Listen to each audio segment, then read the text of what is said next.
When current large language models think, they do so verbally. In other words, what they do is they produce another token, another token, another token, essentially another word, another word, another word as they think. But what if these other models could think in a different kind of space, a liminal space that was not embedded with tokens, but in an entirely different way? Would that allow models to reason at a higher level, possibly closer to human thinking? Well, if this research paper is correct, the answer is yes, and it's pretty astounding. So let's take a look.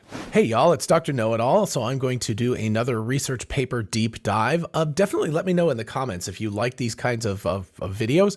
I enjoy researching them. It takes quite a bit of time actually to wrap my head around these things, then to record the videos, etc. But I enjoy doing them, and it seems like people like them, so definitely let me know what you think about all this.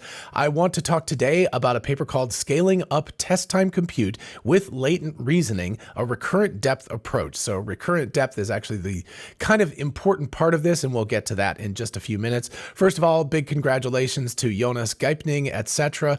They are from down here. We've got the Institute at Tübingen, Max Planck Institute, University of Maryland, Lawrence Livermore, so quite a few places around the world where people are contributing to this, and I found this a very well-written paper that is really, really a research paper. There's a lot of these papers that kind of tend a little bit more towards publicity stunt kind of papers. I don't know if that's the right way to put it, but this is a true academic research paper with all the caveats that go with that. In other words, it's not super scaled out. They've only done a proof of concept and everything, but within that context, it's really, really well done. And it points up a really, really fascinating place that we can go to, which is not antithetical to token-based reasoning like chains of thoughts and stuff, but could be used in conjunction with it. Anyway, the TLDR is that they have created a system that is able to think without tokens. In other words, it's able to think kind of what a human would do if you said, hey, here's a baseball, go out on the outfield and I'm going to throw it to you or hit the ball to you. You would have to, you don't think in terms of words. In other words, you don't go like x squared minus 7 or something like that as the slope of the curve that the ball is going on right now, and you think about it verbally.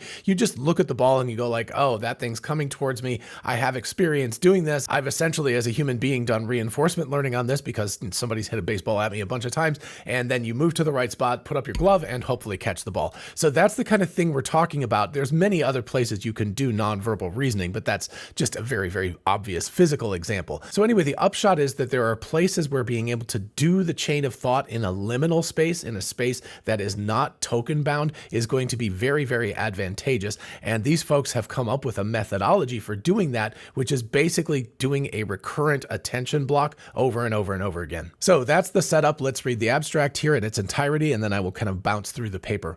We study a novel language model architecture that is capable of scaling test time computation by implicitly reasoning in latent space. And if this sounds like what Stable Diffusion has done, you're absolutely right. They actually do the diffusion in a latent space. So you should check out the video I did quite a while ago now about this, and it'll explain more about latent space versus this more explicit tokenized space.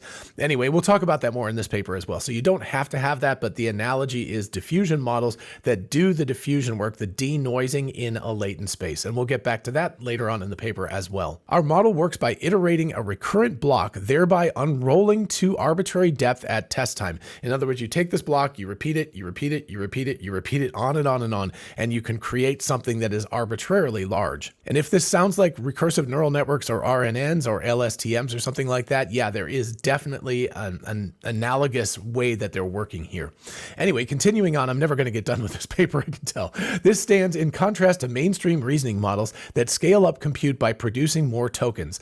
Unlike approaches based on chain of thought, our approach does not require any specialized training data, can work with small context windows, which is very, very cool, and can capture types of reasoning that are not easily represented in words. In other words, you know, how do you catch a baseball that's hit towards you? And then the interesting result here of this work that they've done, we scale a proof of concept model to 3.5 billion parameters and 800 billion tokens. That's the training tokens that they use.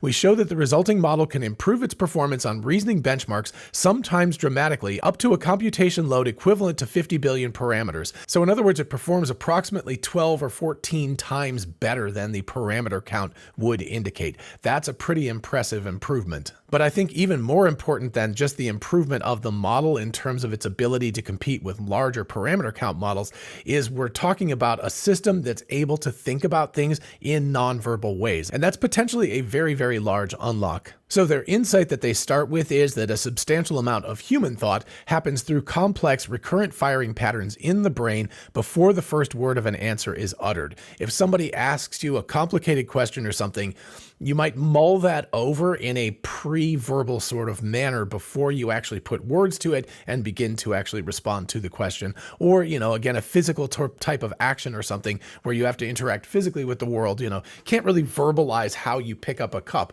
And if you think about this in terms of robotics and everything, this would actually be a major unlock in robotics as well, because you're not stuck dealing with translating words into actions, into the rotation of actuators and stuff in humanoid robots or cars or whatever. This actually unlocks more physical thinking as well, which will be a big, big unlock for robots if this actually extends out from the research project into a larger realm. So then they talk about scaling model size, which was an original kind of thing, and then also post-training on long chain of thought examples to develop a model's ability to verbalize intermediate calculations in its context window and thereby externalize thoughts. So again, similar to the way you learned math or something, if you learned long division or multiplying polynomials or something like that, the teacher was always like, if you take a test or do your homework, it's always like, show your work, don't just like write the answer down. So we can teach these large language models to think out loud and essentially write down their scratch pad thoughts or things. But that doesn't encompass all of human thought by any means.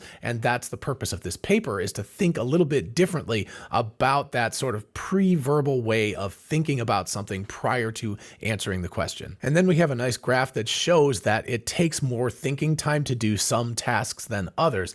And you can see here, this is the number of iterations, 1, 2, 4. It looks like it's on a log scale here. So you've got the number of iterations that you're doing. In other words, how many recursive blocks you're able to utilize and how quickly it converges. So you can see that something like the ARC challenge, which I've talked about previously, is not as difficult as Francois Chollet thought it was. I was like, hey, it's a puzzle. It's solvable. It's something that you have a definite answer to. Whereas something like the GSM-8K, those kinds of tests take longer and it takes more recursion in order for it to be able to come up with an answer. So it needs like 20 to 30 kind of recursive blocks before it sort of saturates. Whereas OpenBook QA and ARC Challenge, it actually gets to its sort of maximum performance by like, 18 or so recursions. So it doesn't need as many to get there as the GSM-8K, which indicates that being able to think longer in a non-verbal way actually helps with these more challenging problems. Now, yes, the answer of all of these is below 50%, but let's remember that we've got a 3.5 billion parameter model here. We're not talking about a state-of-the-art 1 trillion parameter model that's doing this. We're talking about a tiny, tiny little model that's able to reason pretty darn effectively if you allow it to recursively think for long enough. So turning down here, they talk about the problems with these other models, and they say it is plausible that models could be more competent if they were able to natively, quote, think in their continuous latent space, or what I would think of as a liminal space, a space that is in between two layers of tokenized thinking. And so they say one way to unlock this untapped dimension of additional compute involves adding a recurrent unit to a model. This unit then runs in a loop, iteratively processing and updating its hidden state and enabling computations to be carried on indefinitely. This is really, really cool, but there's a significant problem with the way they've implemented this. I'll get to it in just a minute, but in general, the idea is really cool. And as you can see from my comment here, now we're in the land of RNNs and LSTMs. And would you guys like to see one on XLSTMs? That is a new version of long short-term memory. If you're interested in that, let me know in the comments. That would be really cool. And I will do a video if there's enough interest about that. But anyway, recurrent neural networks, LSTMs, those were all the rage before transformers became something. And by the way, this uses a transformer block. The recurrent block that they're using here is a transformer block. They're just using it over and over again instead of building these gigantic, 130 layer systems. They're just recursively using the same block over and over again. So in the paper, as they say, we show that depth recurrent language models can learn effectively, be trained in an efficient manner, and demonstrate significant performance improvements under the scaling of test time compute. In other words, just allowing it to think longer, but not in terms of token production, in terms of this liminal sort of thinking space prior to producing tokens, allows it to become smarter and smarter. And this is where we get to the most significant problem in this paper, in my opinion. They build a latent depth recurrent block that is run for a randomly sampled number of iterations during training. So what they do is they just say, hey, let's run it 4 times, or let's run it 32 times or 64. I think 64 was the maximum they ran it, but they would randomly run it a different number of times each iteration of the batch processing. The problem in my mind is that what they should have done is made R, which is the number of recursions. That should have been a learnable parameter. That should have been something that the system trained on to understand how many times it needed to recursively use this block in order to do a specific kind of thinking process. I think this would have made this technology significantly better if R was a learned parameter rather than just sort of a randomly produced element. So what they do is for a mini batch, they just choose R as like 4 or something. They randomly pick a recursive number and then they repeat the block 4 times and they go through a set of examples looking at it with 4 recursions of this block, and then they go on and they resample it, and the next one might be 12 or 13 or 17 or whatever. So they sample from 1 to 64 and they just try it out and they run mini batches on that. Would have been much cooler if they just been like, hey, R is a parameter that you have to learn, Mr. Machine Learning Algorithm. You figure out what it is. And if that had been in there and it would have learned how to control the recursive number based on the question that was asked, that would have made this even cooler. So I would consider this future work. This is something that they could do or someone else replicating this work could do, but it would make it significantly better if R was a learned parameter rather than just sort of a hard-coded random parameter. But with that big caveat, we can get down to some important stuff here. Additionally, we show that recurrent depth models naturally support a number of features at inference time that would normally require substantial tuning and research effort in non-recurrent models, such as per token adaptive compute. So it is doing some level of adaptive compute, self-speculative decoding, and KV cache sharing, KV being key value cache sharing. And then they finish out their study with a really cool graph tracking token trajectories in latent space, showing that a number of interesting computation behaviors simply emerge with scale, such as the model rotating shapes in latent space. So it's able to kind of geometrically manipulate these ideas and think about them in a much more sort of spatial way than simple language would allow. And that is very, very cool. So then they discuss the reasons why you would want to do latent reasoning. So number one is it does not require construction of bespoke training data. So they're able to use kind of bog standard training data. That is a big deal because if you don't know a lot, more than 50%, maybe 80% of the work in AI right now is being done on data scaling, curation, synthetic data generation, all of that kind of stuff. There's a relatively small amount that goes into architectural improvements. Mostly it's in data curation, data tuning, etc. The second one here is latent reasoning models require less memory for training and inference than chain of thought reasoning models. Remember, if you've ever seen those chains of thought, like if you've seen some of my tests of like DeepSeek or whatnot, you can see that it thinks and thinks and thinks, and you can have thousands of tokens that it generates to do this, which means you need a very, very large window.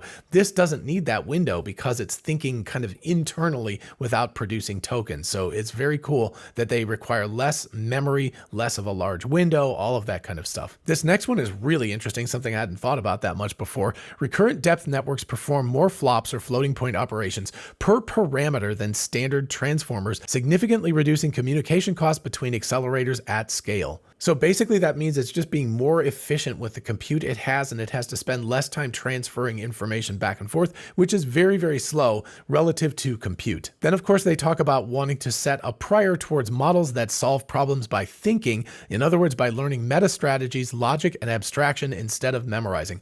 One of the big problems with traditional LLMs, they've only been around for a few years, but anyway, the problem with it is that it's kind of like a quasi database query. It's like, do I have this information in my tuned parameter somewhere? If yes, I can pull that out and I can be very effective at that, but that doesn't allow it to reason beyond the bounds of what it's been trained on. So what they're talking about here is an ability for this kind of model to think outside the box. In other words, to think about strategic ways of approaching a problem that a traditional large language model has to have a lot of stuff. It has to be fudged to be able to do that. And this apparently does it naturally. And that takes us to this fascinating paragraph. On a more philosophical note, we hope that latent reasoning captures facets of human reasoning that defy verbalization, such as spatial thinking, right? Catching a ball, physical intuition, or motor planning. Again, robotics. This is a great place that roboticists should be looking at.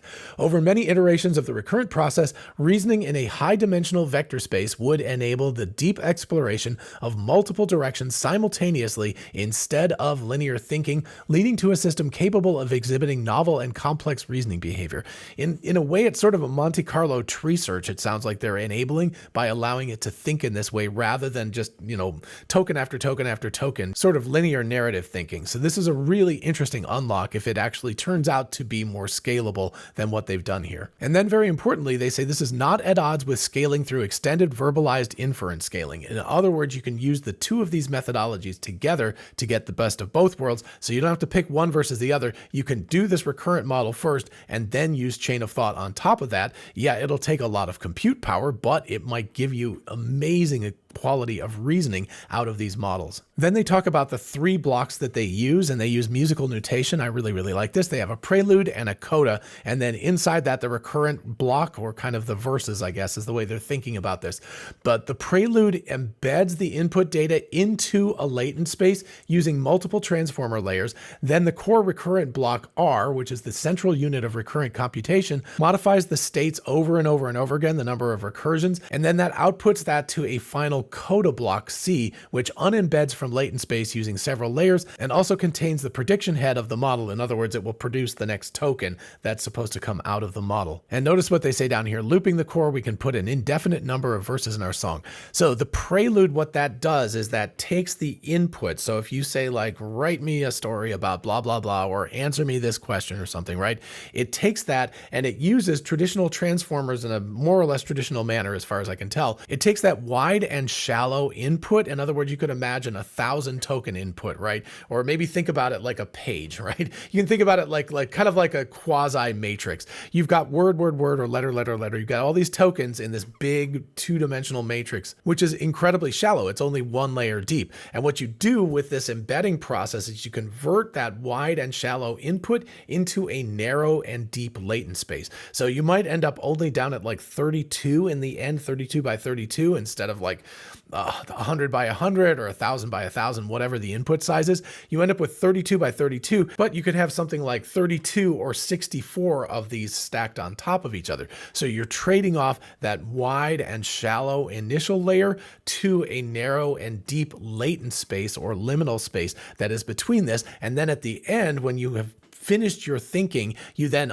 like undecode that liminal thought, that latent thought, and turn it into tokens. And out of that comes the tokenized response that a human being can read. And the beauty of doing this thinking in the narrow and deep modality inside this latent space is that you can manipulate things much, much more effectively in this space.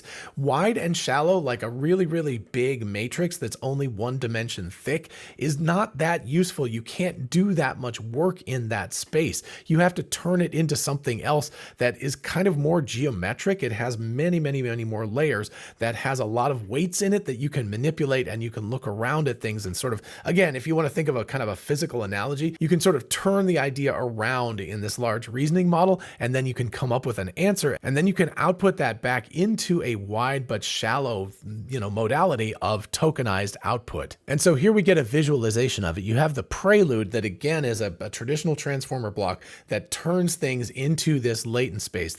It goes from, again, wide and shallow to narrow and deep. And that gets you here to this E, this embedded state, which is injected into each of these recurrent blocks pretty much as is, that's my understanding. The recurrent block is a transformer block, but it's initialized with S sub 0, S sub 1, etc.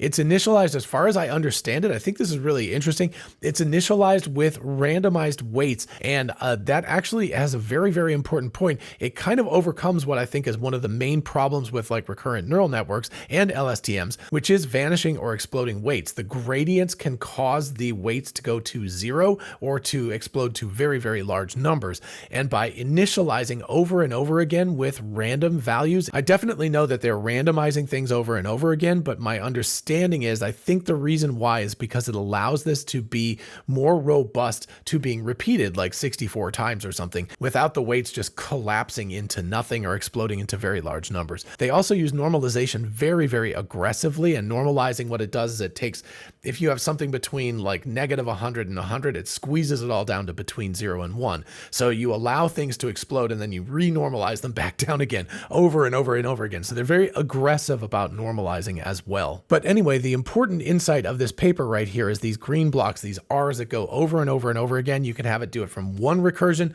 to 64, I think, was the maximum number they did. But this allows it to think much, much more deeply. Even though it's the same block over and over again, it effectively unrolls this small model into something that is much, much bigger than the parameter count says. And it's able to train on more generalized data and less tokens than these more specialized models need, which is very, very cool. And so here they talk about the initial randomization given an initial random state, S sub 0. So they say random state. So I think, again, S sub 0, every single time this thing is rerun, the weights are reinitialized with a random number rather than being trained over and over again to get better and better. And like I said, this keeps you from having vanishing or exploding weights, but also it effectively acts as some sort of an analogy to noise in a diffusion model like Stable Diffusion, where S sub 0 being random every time is like the noise that they inject. Now, they do talk about later in the paper injecting noise actively into the process, but they said it doesn't work very well. But I think this is kind of acting as that analogy. It's providing that noised state.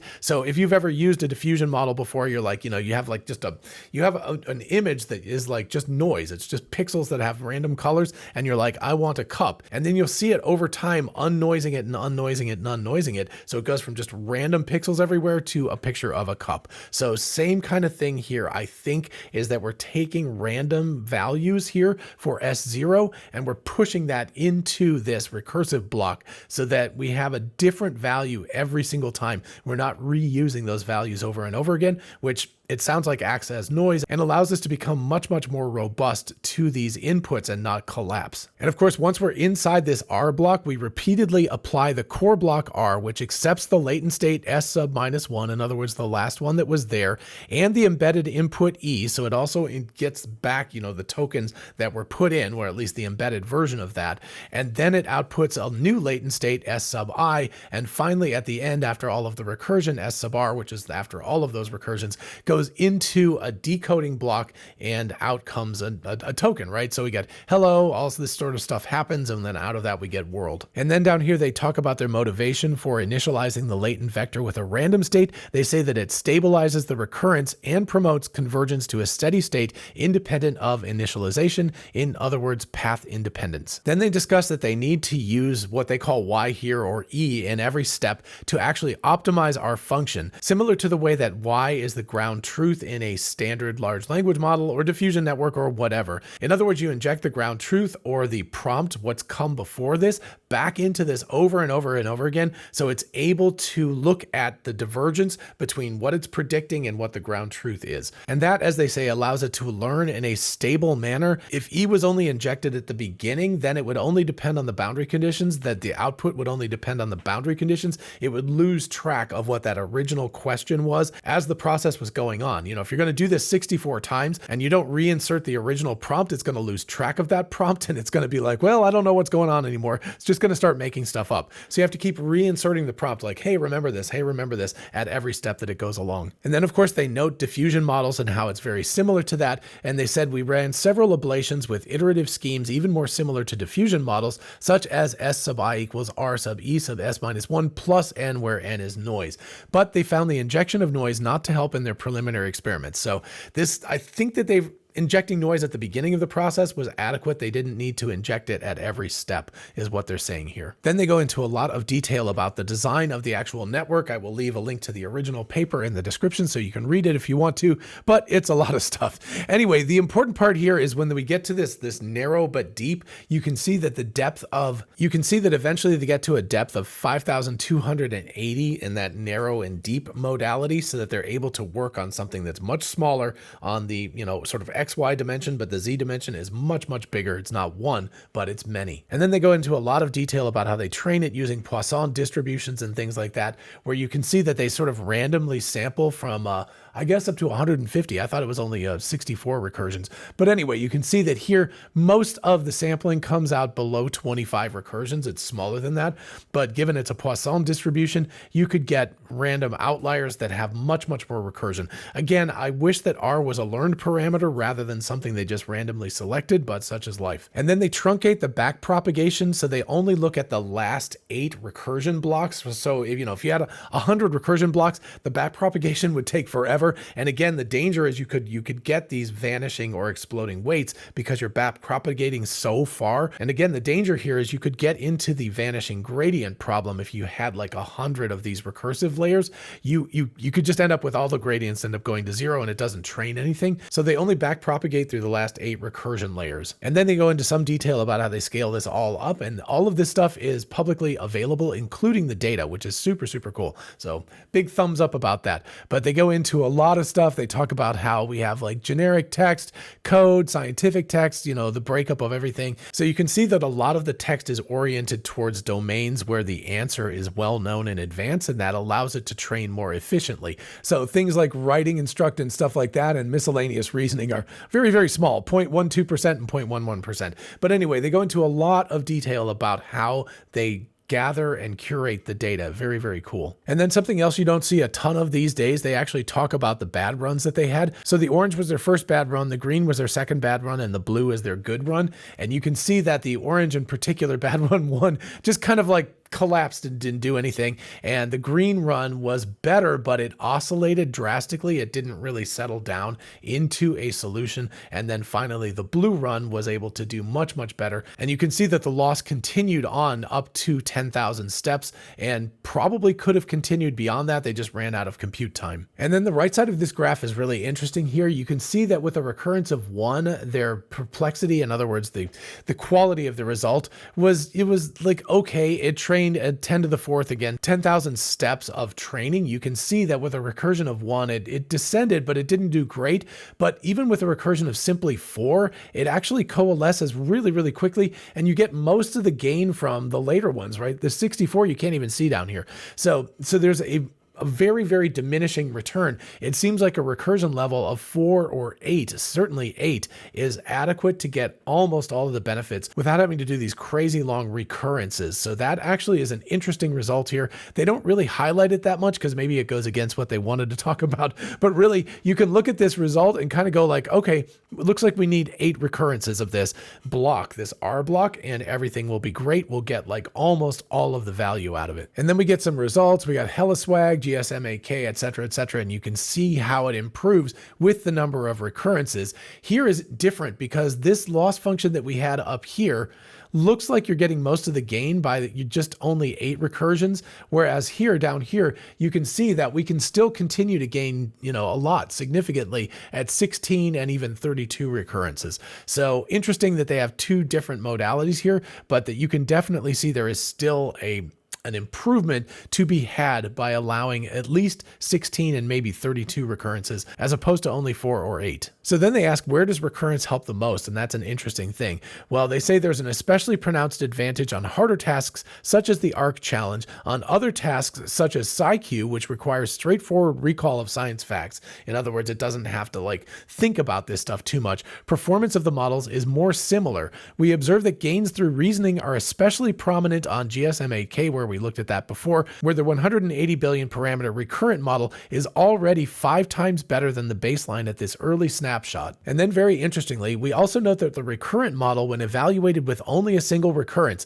effectively stops improving between the early 180 billion checkpoint, I guess that's tokens, not parameters, sorry about that, 180 billion token checkpoint and the 800 billion token checkpoint, showing that further improvements are not built into the prelude or coda, in other words, the non-recurrent stuff, but encoded entirely into the iterations of the recurrent block. So it shows that their experiment is actually producing something of value. It's thinking about something in the latent space. And so then we get to one of the 2 most important graphs in the paper. The next one's on the next page. What they do here is define an arbitrary exit condition, which is basically when you get a difference between this step and the previous step that's small enough, you exit. And what you can see is on relatively simple things like high school mathematics, it actually tends to exit relatively early after only only 5 or 6 recursions, that would be this high value up here. But when you get to something like philosophy, it tends to shift over to the right. In other words, it goes through many more reoccurrences of this R block, like 20 here, instead of only like 5 or 6 or something like that with high school mathematics. And then when you get to logical fallacies, you can see that it really shifts over here to like about 20 or so. And when you get to moral scenarios, it also shifts hard to the right to like 22, 23, something like that. So this is a very, very fascinating thing. The more complicated the question, the more of these recursive blocks it actually goes through before it reaches an exit state. In other words, before it's like confident in its answer. And as they point out in the text, some of this stuff you can see that there's a bifurcation here because some of the like philosophy questions and things are relatively simple. And so when they ask a simple one, it's able to answer quickly. But as you ask more complicated ones, then it has to think about that longer. So that's why you kind of see like a little bit of a U shape or something. It's like simple questions, hard questions, and they don't ask a ton of them in between. So it either doesn't have to think about it that much or it has to think about it a lot. And you see that in all 3 of these, except for the high school mathematics, which is like generally speaking, you know, relatively continuous distribution and not particularly difficult for these models. And then we get to the other fascinating graph here. This is really cool. I'm not going to read this out. You can read it on the left. I'm looking for help with making some stuff. Don't want YouTube to ban this video or anything like that. But if you read this, you can see that this is a very problematic statement. And what this graph indicates is a per token basis, how long it takes to converge on something, to think about something. The yellow indicates that there is a lot of divergence between each step. And so you can see at the beginning, everything's very yellow because it's having to think about it a lot, but very rapidly, the iterations here, the recurrences that it has to do for most of these words by like 8 or 10 or so, it's like, I'm cool. I pretty much understand. And it gets into this blue land where it's all very, very consistent. It's like not any difference between the last iteration and this one. Whereas you have things like, you know, somebody really wronged me, things like that. You can see here that these words are causing it a lot of thought. It's having to think about this for a long time, and it's not able to converge on the answer until very, very late, until the 60s here. We're finally getting into low values here. So the fact that you see like really wrong, those couple of words it has to think about for a long time, you can sort of examine the thought process that's going on behind the scenes. So I find this graph utterly fascinating. It's really, really cool to see that. And I would love to be able to feed into it other problematic phrases and things and see how it had to think about that. And again, what we're talking about here is per reoccurrence of this block, right? We're repeating R over and over and over again. So 0 times, 1 times, 2 times, 3 times, 4 times, right? 10 times, etc. Every time we repeat that, we can look at the output of R versus the output of R minus 1, and we can see what that looks like. We can see the difference between those two, and that's what we're measuring. And so for a lot of this, it's like, yeah, no problem at all. By sometime around 30 like iterations of this, it's like, I'm cool, I've got this down. But for a few words, it's very, very complicated. And for a word like this one, making a blank out of household items, you can see that it actually gets into an iterative sort of loop. It oscillates. It's unable to actually come to a conclusion about what to do with that word. So you can see it oscillating back and forth, back and forth, back and forth. So really, really fascinating. This graph is really cool. And then finally, they do a principal component analysis breakdown of the trajectories of these things for multiple words and stuff.